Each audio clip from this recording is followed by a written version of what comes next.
Hello guys, જય શ્રી કૃષ્ણ. જો આ છે ગુંદાવાડી અને બંગડી બજારની શોપિંગનો પાર્ટ 2.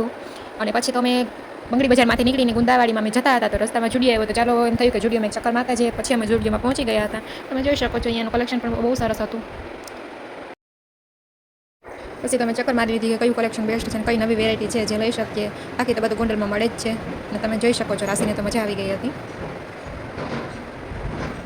પછી એ બતાવતી હતી કે આ સરસ છે, આ સરસ છે, તમે જોઈ શકો છો. પછી તમારે ચંપલ લેવાના હતા, તો એક જોડી ચંપલ પણ લઈ લીધા હતા અને તમે ચંપલનું કલેક્શન પણ જોઈ શકો છો. એન્ડ ત્યારબાદ તો રાશિએ મને બતાવ્યું કે જો અહીંયા છે ને નાના નાના પર્સ પણ મળે છે, એને આવી વેરાયટી વધારે ગમે. અને ત્યારબાદ નેલ પોલિશ ને બધું પણ હતું. અને ત્યારબાદ બહાર નીકળી ગયા હતા અને તમે ખાઈ લીધું હતું મીઠું પાન, કે કાનાભાઈ લઈ આવ્યા હતા મીઠું પાન, પછી ખાઈ લીધું. અને ત્યારબાદ પહોંચી ગયા મોબાઈલવાળાની દુકાને. એમ બીને ટફન નખાવાનું હતું અને કવર પણ લેવાનું હતું. અને ત્યાં પણ દુકાન મોટી હતી, તો કલેક્શન બહુ જ સરસ હતું બધું. અને મેં ફાઇનલી પછી 3 કવર પણ લઈ લીધા હતા મોબાઈલના. અને ત્યારબાદ નીકળી ગયા ગુંદાવાડીમાં અંદર ખરીદી કરવા બજારમાં. બજારમાં પહોંચીને પછી અમે પહોંચી ગયા હતા કપડાની દુકાને, કેમ કે મારે એક પેર લેવાની હતી અને પેર પણ અમે પછી લઈ લીધી છે, તમે જોઈ શકો છો. અને ત્યારબાદ નીકળી ગયા ઘર તરફ, કેમ કે આખો દિવસ તડકો ખાઈને પછી તો અમે થાકી ગયા હતા અને પછી નીકળી ગયા ઘર તરફ.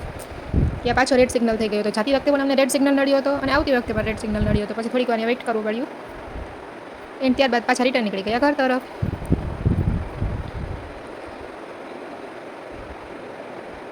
એમ ત્યારબાદ તો બહુ તડકો હતો, તો પછી યાદ આવી ગયું ચાલો આપણે લચ્છી પીતા જઈએ. અને પછી રિટર્નમાં તમે લચ્છી પણ પી લેતી હતી, પ્રેમ લચ્છી છે આ. અને લચ્છી પીને અમે નીકળી ગયા ઘર તરફ. બાય બાય ગાઈસ, ફરી મળશું નવા વ્લોગમાં. ત્યાં સુધી બધાને બાય બાય એન્ડ જય શ્રી કૃષ્ણ. અને લાઈક શેર સબસ્ક્રાઈબ કરતા જજો મારી યુટ્યુબ ચેનલને. Bye bye guys.